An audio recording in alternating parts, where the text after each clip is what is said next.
ਪਿਆਰੇ ਵਿਦਿਆਰਥੀਓ, ਅੱਜ ਇੱਕ ਵਾਰ ਫਿਰ ਤੁਹਾਡਾ ਸਭ ਦਾ ਸਮਾਜਿਕ ਸਿੱਖਿਆ ਦੀ ਇਸ ਜਮਾਤ ਵਿੱਚ ਨਿੱਘਾ ਸਵਾਗਤ ਹੈ।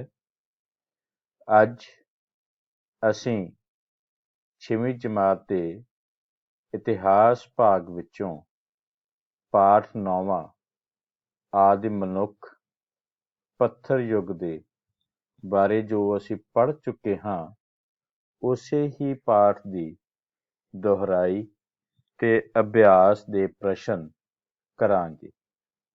ਵਿਦਿਆਰਥੀਓ, ਕਿਸੇ ਵੀ ਪਾਠ ਦੇ ਅਭਿਆਸ ਨੂੰ ਕਰਨ ਤੋਂ ਪਹਿਲਾਂ ਉਸ ਦੀ ਦੁਹਰਾਈ ਕਰਨੀ ਬਹੁਤ ਜ਼ਰੂਰੀ ਹੁੰਦੀ ਹੈ, ਕਿਉਂਕਿ ਇਹ ਤੱਥ ਬਿਲਕੁਲ ਸਾਬਤ ਹੋ ਚੁੱਕਾ ਹੈ ਕਿ ਬਿਨਾਂ ਦੁਹਰਾਈ ਦੇ ਮਨੁੱਖ ਜੋ ਵੀ ਉਸਨੇ ਪੜ੍ਹਿਆ ਹੋਵੇ, ਜੋ ਵੀ ਉਸਨੇ ਸੁਣਿਆ ਹੋਵੇ, ਜੋ ਵੀ ਉਸਨੇ ਦੇਖਿਆ ਹੋਵੇ, ਉਸ ਦਾ ਇੱਕ ਬਹੁਤ ਵੱਡਾ ਭਾਗ ਲਗਭਗ 80 ਤੋਂ 90% ਹਿੱਸਾ ਭੁੱਲ ਜਾਂਦਾ ਹੈ।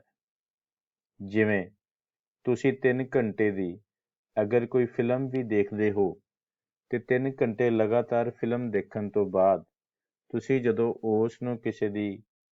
ਉਸ ਬਾਰੇ ਕਿਸੇ ਨੂੰ ਕਹਾਣੀ ਸੁਣਾਓਗੇ ਤਾਂ ਤੁਸੀਂ ਉਹ 3 ਘੰਟੇ ਦੀ ਬਜਾਏ ਸਿਰਫ 10 ਮਿੰਟਾਂ ਵਿੱਚ ਹੀ ਉਸ ਦੀ ਕਹਾਣੀ ਨੂੰ ਖਤਮ ਕਰ ਦਿੰਦੇ ਹੋ। ਵਿਦਿਆਰਥੀਓ, ਇਸੇ ਤਰ੍ਹਾਂ ਹੀ ਅਖਬਾਰ ਦੀ ਚਾਹੇ ਤੁਸੀਂ ਕੋਈ ਖਬਰ ਪੜ੍ਹੋ, ਚਾਹੇ ਤੁਸੀਂ ਕੋਈ ਕਹਾਣੀ ਪੜ੍ਹੋ, ਤੁਸੀਂ ਲੰਬੀਆਂ ਕਹਾਣੀਆਂ ਪੜ੍ਹਨ ਤੋਂ ਬਾਅਦ ਉਸ ਨੂੰ ਜਦੋਂ ਕਿਸੇ ਨੂੰ ਵੀ ਸੁਣਾਉਂਦੇ ਹੋ ਤਾਂ ਉਸ ਦਾ ਬਹੁਤ ਵੱਡਾ ਭਾਗ ਤੁਹਾਡੇ ਦਿਮਾਗ ਵਿੱਚੋਂ ਨਿਕਲ ਜਾਂਦਾ ਹੈ।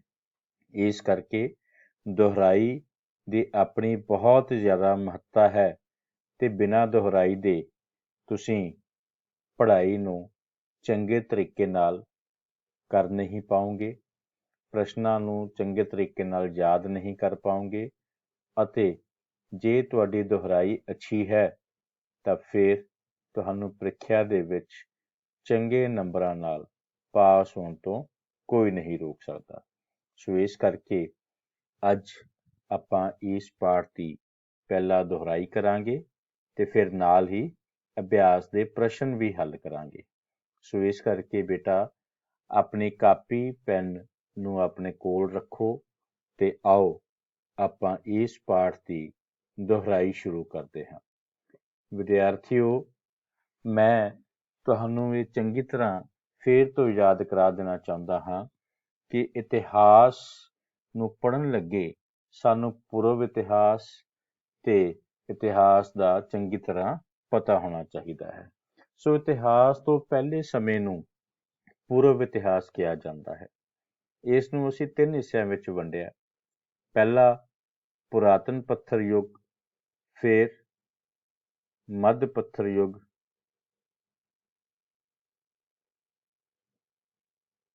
ਤੇ ਫਿਰ ਨਵਾਂ ਪੱਥਰ ਯੁੱਗ। ਵਿਦਿਆਰਥੀਓ, ਤੁਸੀਂ ਇਹਨਾਂ ਬਾਰੇ ਪਹਿਲਾਂ ਚੰਗੀ ਤਰ੍ਹਾਂ ਪੜ੍ਹ ਚੁੱਕੇ ਹੋ। ਆਓ ਅਸੀਂ ਦੁਹਰਾਈ ਨੂੰ ਲੈਂਦੇ ਹੋਏ ਮੈਂ ਕੋਸ਼ਿਸ਼ ਕਰਾਂਗਾ ਕਿ ਤੁਸੀਂ ਜ਼ਿਆਦਾ ਸੋਚੋ ਤੇ ਜ਼ਿਆਦਾ ਸੋਚਣ ਦੇ ਨਾਲ ਤੁਸੀਂ ਐਕਸਰਸਾਈਜ਼ ਕਰੋ। ਵਿਦਿਆਰਥੀਓ, ਸਭ ਤੋਂ ਪਹਿਲਾਂ ਮੈਂ ਗੱਲ ਕਰ ਰਿਹਾ ਹਾਂ ਤੁਹਾਡੇ ਨਾਲ ਪੁਰਾਤਨ ਪੱਥਰ ਯੁੱਗ ਦੀ। ਸੋ ਇਹ ਉਹ ਸਮਾਂ ਜਿੱਥੇ ਮਨੁੱਖ ਕਿਸ ਤਰ੍ਹਾਂ ਰਹਿੰਦਾ ਸੀ, ਉਹ ਤਸਵੀਰਾਂ ਮੈਂ ਤੁਹਾਡੇ ਸਾਹਮਣੇ ਪ੍ਰਸਤੁਤ ਕੀਤੀਆਂ ਹਨ। ਤੁਸੀਂ ਇਹਨਾਂ ਤਸਵੀਰਾਂ ਦੇ ਵਿੱਚ ਚੰਗੀ ਤਰ੍ਹਾਂ ਦੇਖ ਸਕਦੇ ਹੋ ਕਿ ਇਨਸਾਨ ਦਾ ਜੀਵਨ ਕਿਸ ਤਰ੍ਹਾਂ ਸੀ। ਵਿਦਿਆਰਥੀਓ, ਇੱਥੇ ਮੈਂ ਕੁਝ ਵੀ ਹੀ ਲਿਖ ਕੇ ਤੁਹਾਨੂੰ ਨਹੀਂ ਸਮਝਾ ਰਿਹਾ, ਸਗੋਂ ਮੈਂ ਚਾਹੁੰਦਾ ਹਾਂ ਕਿ ਤੁਸੀਂ ਆਪਣੇ ਆਪ ਇਹ ਤਸਵੀਰਾਂ ਦੇਖੋ ਤੇ ਇਹਨਾਂ ਤਸਵੀਰਾਂ ਨੂੰ ਦੇਖ ਕੇ ਯਾਦ ਕਰੋ ਕਿ ਮਨੁੱਖ ਦਾ ਜੀਵਨ ਉਦੋਂ ਕਿਸ ਤਰ੍ਹਾਂ ਦਾ ਸੀ। ਬਿਲਕੁਲ ਠੀਕ ਵਿਦਿਆਰਥੀਓ, ਉਦੋਂ ਇਨਸਾਨ ਜਾਨਵਰਾਂ ਵਾਂਗ ਘੁੰਮਦਾ ਫਿਰਦਾ ਸੀ, ਭੋਜਨ ਦੀ ਤਲਾਸ਼ ਵਿੱਚ ਇੱਧਰ ਉੱਧਰ ਭਟਕਦਾ ਸੀ ਕੁਦਰਤੀ ਵਸਤਾਂ ਤੇ ਨਿਰਭਰ ਹੋ ਕੇ ਕੰਦ ਮੂਲ ਖਾਂਦਾ ਸੀ, ਸ਼ਿਕਾਰ ਕਰਦਾ ਸੀ, ਕੱਚਾ ਮਾਸ ਖਾਂਦਾ ਸੀ। ਅੱਗ ਬਾਰੇ ਉਹਨੂੰ ਪਤਾ ਨਹੀਂ ਸੀ। ਦਰਖਤਾਂ ਤੇ ਗੁਫਾਵਾਂ ਤੇ ਪੱਥਰਾਂ ਦੇ ਵਿਸ਼ਰਾਮ ਘਰਾਂ ਵਿੱਚ ਜਾ ਕੇ ਟਿਕਦਾ ਸੀ। ਜਾਨਵਰਾਂ ਦੀਆਂ ਖੱਲਾਂ ਪਹਿਨਦਾ ਸੀ। ਉਹ ਜਾਨਵਰਾਂ ਦਾ ਸ਼ਿਕਾਰ ਕਰਨ ਲਈ ਪੱਥਰਾਂ ਤੇ ਦਰਖਤਾਂ ਦੀ ਟਾਹਣੀਆਂ ਦੀ ਵਰਤੋਂ ਕਰਦਾ ਸੀ। ਤੇ ਇਸ ਯੁੱਗ ਦਾ ਮਨੁੱਖ ਜੋ ਸੀ, ਉਸ ਨੂੰ ਅਸੀਂ ਖਾਦ ਸੰਗ੍ਰਹਿਕ ਦੇ ਨਾਮ ਨਾਲ ਜਾਣਦੇ ਹਾਂ। ਵਿਦਿਆਰਥੀਓ, ਮੈਨੂੰ ਆਸ ਹੈ ਕਿ ਤੁਹਾਨੂੰ ਇਸ ਬਾਰੇ ਪਤਾ ਲੱਗ ਗਿਆ ਹੋਵੇਗਾ। ਤੁਹਾਨੂੰ ਯਾਦ ਹੋਵੇਗਾ ਕਿ ਪੁਰਾਤਨ ਪੱਥਰ ਯੁੱਗ ਵਿੱਚ ਇਨਸਾਨ ਦੇ ਹਥਿਆਰ ਕਿਸ ਤਰ੍ਹਾਂ ਦੇ ਸਨ। ਸੋ ਇਹ ਉਸ ਤੋਂ ਅਗਲਾ ਪੜਾਅ ਮੱਧ ਪੱਥਰ ਯੁੱਗ ਦਾ ਹੈ। ਮੱਧ ਪੱਥਰ ਯੁੱਗ ਦਾ ਸਮਾਂ ਪੁਰਾਤਨ ਪੱਥਰ ਯੁੱਗ ਤੋਂ ਬਾਅਦ ਆਇਆ, ਜਿਸ ਨੂੰ ਅਸੀਂ ਮੈਸੋਲਿਥਿਕ ਪੀਰੀਅਡ ਵੀ ਕਹਿੰਦੇ ਹਾਂ। ਵਿਦਿਆਰਥੀਓ, ਯਾਦ ਕਰੋ, ਤੁਹਾਨੂੰ ਇਹ ਗੱਲ ਸਮਝਾਈ ਜਾ ਚੁੱਕੀ ਹੈ ਕਿ ਇਸ ਸਮੇਂ ਦੌਰਾਨ, ਇਸ ਯੁੱਗ ਵਿੱਚ ਮਨੁੱਖ ਦੇ ਜੀਵਨ ਵਿੱਚ ਕੁਝ ਉੱਨਤੀ ਹੋਈ ਸੀ। ਉਸਨੇ ਕੁਝ ਨਵੀਆਂ ਚੀਜ਼ਾਂ ਸਿੱਖੀਆਂ ਸਨ। ਉਸਨੇ ਜਿੱਥੇ ਉਹ ਪਹਿਲਾਂ ਟੁੱਟੇ ਹੋਏ ਪੱਥਰ ਆਪਣੇ ਲੋੜ ਲਈ ਵਰਤਦਾ ਸੀ ਹਥਿਆਰ ਵਜੋਂ, ਉੱਥੇ ਹੁਣ ਉਸਨੇ ਪੱਥਰ ਦੇ ਟੁਕੜਿਆਂ ਦੀ ਥਾਂ ਨੁਕੀਲੇ ਤੇ ਘੜੇ ਹੋਏ ਪੱਥਰਾਂ ਦੇ ਹਥਿਆਰ ਤੁਹਾਡੇ ਸਾਹਮਣੇ ਤਸਵੀਰ ਦੇ ਵਿੱਚ ਕੁਹਾੜੀ, ਭਾਲੇ, ਗੰਡਾਸੇ ਆਦਿ ਦਿਖਾਏ ਹਨ। ਇਸ ਤਰ੍ਹਾਂ ਦੇ ਹਥਿਆਰ ਉਸਨੇ ਵਰਤਣ ਦੀ ਕੋਸ਼ਿਸ਼ ਕੀਤੀ। ਲੰਬੀ ਡੰਡੀ ਵਾਲੇ ਉਸਨੇ ਹਥਿਆਰ ਬਣਾਏ।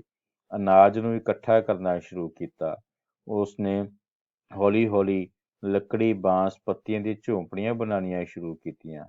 ਸ਼ਾਇਦ ਇੱਥੇ ਉਹ ਸਥਿਰ ਜੀਵਨ ਦੇ ਵਿੱਚ ਰਹਿਣ ਲੱਗ ਗਿਆ ਸੀ।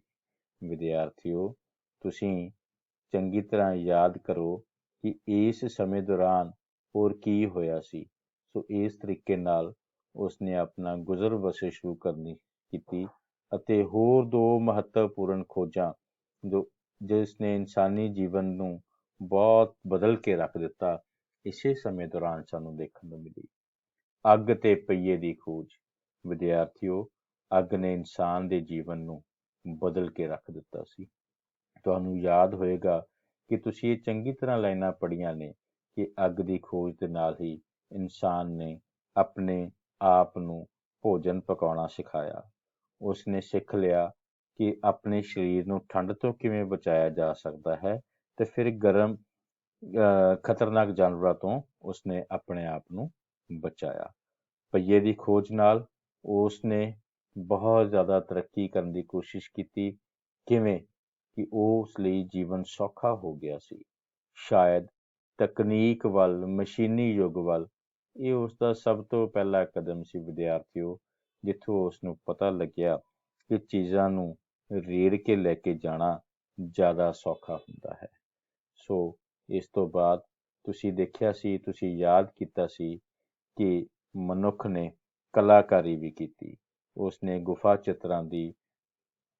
ਗੁਫਾਵਾਂ ਤੇ ਚਿੱਤਰ ਬਣਾਏ, ਪੱਥਰਾਂ ਤੇ ਚਿੱਤਰ ਬਣਾਏ। ਉਸਨੇ ਆਪਣੇ ਆਪ ਨੂੰ ਕਲਾਕਾਰ ਵਜੋਂ ਪ੍ਰਸਤੁਤ ਕੀਤਾ, ਬਰਤਨ ਬਣਾਉਣੇ ਸਿੱਖੇ ਔਰ ਫੈਸ਼ਨ ਤੇ ਸ਼ਿੰਗਾਰ ਕਰਨਾ ਵੀ ਸਿੱਖਿਆ। ਵਿਦਿਆਰਥੀਓ, ਤੁਹਾਡੇ ਸਾਹਮਣੇ ਇਹ ਤਸਵੀਰਾਂ ਤੁਹਾਨੂੰ ਯਾਦ ਕਰਵਾਉਣ ਦੇ ਵਿੱਚ ਮਦਦਗਾਰ ਸਾਬਤ ਹੋਣਗੀਆਂ ਕਿ ਤੁਸੀਂ ਉਸ ਪਾਠ ਵਿੱਚ ਕੀ ਕੁਝ ਬੜੇ ਧਿਆਨ ਦੇ ਨਾਲ ਪੜ੍ਹਿਆ ਸੀ ਤੇ ਕੀ ਕੁਝ ਤੁਸੀਂ ਅਣਗਹਿਲੀ ਵਜੋਂ ਛੱਡ ਗਏ ਸੀ। ਸੋ ਇਹ ਤੁਹਾਡੇ ਸਾਹਮਣੇ ਕੁਝ ਤਸਵੀਰਾਂ ਨੇ, ਜਿੱਥੋਂ ਤੁਸੀਂ ਪਤਾ ਕਰ ਸਕਦੇ ਹੋ, ਜਿੱਥੋਂ ਤੁਸੀਂ ਸਿੱਖ ਸਕਦੇ ਹੋ ਕਿ ਪੁਰਾਤਨ ਸਮੇਂ ਦੇ ਵਿੱਚ ਜੋ ਵਿਅਕਤੀ ਸੀ, ਉਸ ਨੇ ਕਿਸ ਤਰੀਕੇ ਦੇ ਨਾਲ ਆਪਣੇ ਜੀਵਨ ਨੂੰ ਸ਼ਿੰਗਾਰਨ ਦੀ ਕੋਸ਼ਿਸ਼ ਕੀਤੀ, ਕਿਸ ਤਰੀਕੇ ਦੇ ਨਾਲ ਉਸਨੇ ਚਿੱਤਰਕਾਰੀ ਦੀ ਕੋਸ਼ਿਸ਼ ਕੀਤੀ, ਕਿਸ ਤਰੀਕੇ ਦੇ ਨਾਲ ਉਸਨੇ ਫੈਸ਼ਨ ਵੱਲ ਵੀ ਕਦਮ ਵਧਾਇਆ ਸੀ। ਵਿਦਿਆਰਥੀਓ, ਇਨਸਾਨ ਸ਼ੁਰੂ ਤੋਂ ਹੀ ਸੁੰਦਰਤਾ ਵੱਲ ਖਿੱਚਿਆ ਜਾਂਦਾ ਹੈ। ਸੋ ਉਸ ਮਨੁੱਖ ਦੇ ਮਨ ਦੇ ਵਿੱਚ ਵੀ ਸੁੰਦਰਤਾ ਪ੍ਰਤੀ, ਫੈਸ਼ਨ ਦੇ ਪ੍ਰਤੀ ਵੀ ਭਾਵ ਜਾਗੇ। ਆਪਣੇ ਘਰ ਨੂੰ ਸਜਾਉਣ ਦੇ ਲਈ ਜੋ ਉਸਨੇ ਚਿੱਤਰਕਾਰੀ ਕੀਤੀ, ਉਹ ਵਿਸ਼ਵ ਦੀ ਪਹਿਲੀ ਘਰ ਸਜਾਵਟ ਵਜੋਂ ਅਸੀਂ ਉਸ ਨੂੰ ਮੰਨ ਸਕਦੇ ਹਾਂ। ਸੋ ਇਹ ਹਲਕਾ ਜਿਹਾ ਮੈਂ ਤੁਹਾਨੂੰ ਪਿਛੋਕੜ ਨਾਲ ਜੋੜਿਆ, ਜੋ ਤੁਸੀਂ ਪਾਠ ਵਿੱਚ ਪੜ੍ਹਿਆ ਸੀ। ਆਓ ਅਸੀਂ ਹੁਣ ਇਸ ਪਾਠ ਦੇ ਅਭਿਆਸ ਦੇ ਪ੍ਰਸ਼ਨ ਕਰਾਂਗੇ। ਵਿਦਿਆਰਥੀਓ, ਅਗਰ ਤੁਹਾਡੇ ਕੋਲ ਕਿਤਾਬ ਹੈ ਤਾਂ ਤੁਸੀਂ ਕਿਤਾਬ ਦੇ ਉੱਤੇ ਨਿਸ਼ਾਨੀ ਲਗਾ ਲਓ, ਜਾਂ ਤੁਸੀਂ ਨਾਲ ਦੀ ਨਾਲ ਆਪਣੀ ਕਾਪੀ ਦੇ ਉੱਤੇ ਵੀ ਲਿਖ ਸਕਦੇ ਹੋ। ਸੋ ਆਪਾਂ ਇਸ ਪੁਸਤਕ ਦੇ ਇਸ ਪਾਠ ਦੇ ਪਿੱਛੇ ਜੋ ਵੀ ਐਕਸਰਸਾਈਜ਼ ਦਿੱਤੀ ਹੈ, ਅਭਿਆਸ ਦੇ ਪ੍ਰਸ਼ਨ ਦਿੱਤੇ ਹਨ, ਆਓ ਉਹਨਾਂ ਪ੍ਰਸ਼ਨਾਂ ਬਾਰੇ ਅਸੀਂ ਗੱਲਬਾਤ ਕਰੀਏ। ਸੋ ਆਪਣੀਆਂ ਕਾਪੀਆਂ ਤੇ ਤੁਸੀਂ ਲਿਖ ਸਕਦੇ ਹੋ। ਪਹਿਲਾ ਪ੍ਰਸ਼ਨ ਹੈ ਕਿ ਪੁਰਾਣਾ ਪੱਥਰ ਯੁੱਗ ਬਾਰੇ ਤੁਸੀਂ ਕੀ ਜਾਣਦੇ ਹੋ? ਮੈਂ ਇੱਕ ਵਾਰ ਫੇਰ ਬੋਲਦਾ ਹਾਂ ਕਿ ਪੁਰਾਣਾ ਪੱਥਰ ਯੁੱਗ ਬਾਰੇ ਤੁਸੀਂ ਕੀ ਜਾਣਦੇ ਹੋ?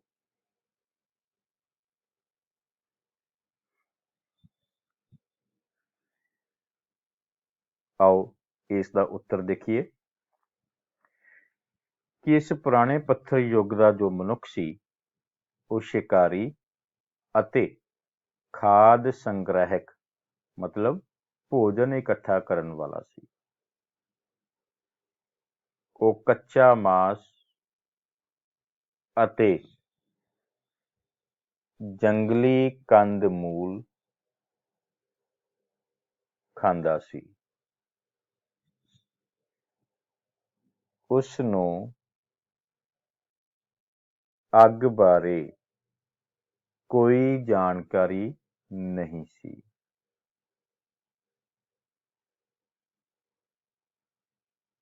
ਜੰਗਲੀ ਜਾਨਵਰਾਂ ਤੋਂ ਬਚਣ ਲਈ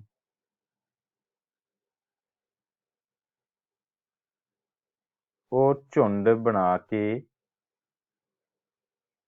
ਘੁੰਮਦਾ ਫਿਰਦਾ ਸੀ।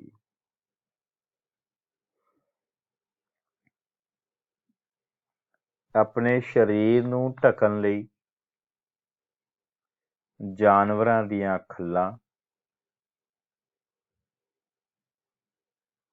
ਦਰਖਤਾਂ ਦੇ ਪੱਤੇ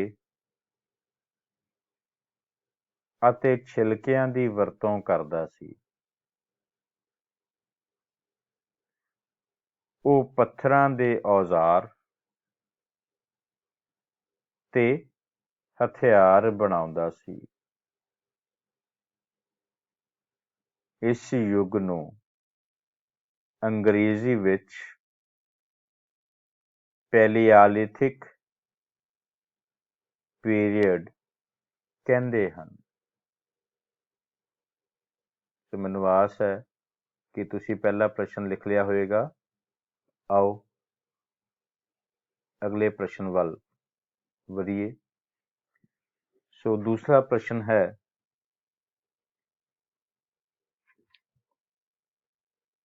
ਨਵੇਂ ਪੱਥਰ ਯੁੱਗ ਦੇ 5 ਮਹੱਤਵਪੂਰਨ ਲੱਛਣ ਦੱਸੋ।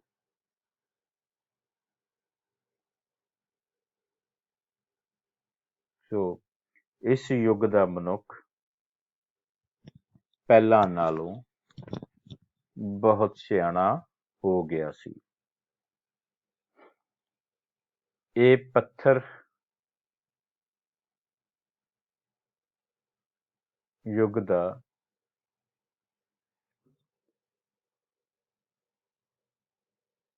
ਤੀਸਰਾ ਅਤੇ ਅੰਤਮ ਯੁੱਗ ਸੀ।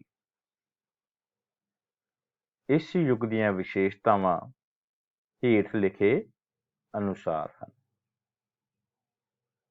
ਮਨੁੱਖ ਨੇ ਅਨਾਜ ਉਗਾਉਣਾ ਅਤੇ ਉਸ ਨੂੰ ਪਕਾਉਣਾ ਸਿੱਖ ਲਿਆ ਸੀ।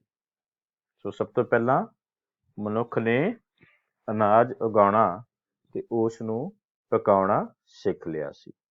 ਵਿਦਿਆਰਥੀਓ, ਇਹਨਾਂ ਤਸਵੀਰਾਂ ਨੂੰ ਤੁਸੀਂ ਦੇਖੋ ਤੇ ਸਮਝੋ ਕਿ ਮਨੁੱਖ ਕਿਸ ਤਰ੍ਹਾਂ ਦਾ ਜੀਵਨ ਗੁਜ਼ਰ ਕਰਨ ਲੱਗ ਪਿਆ ਸੀ।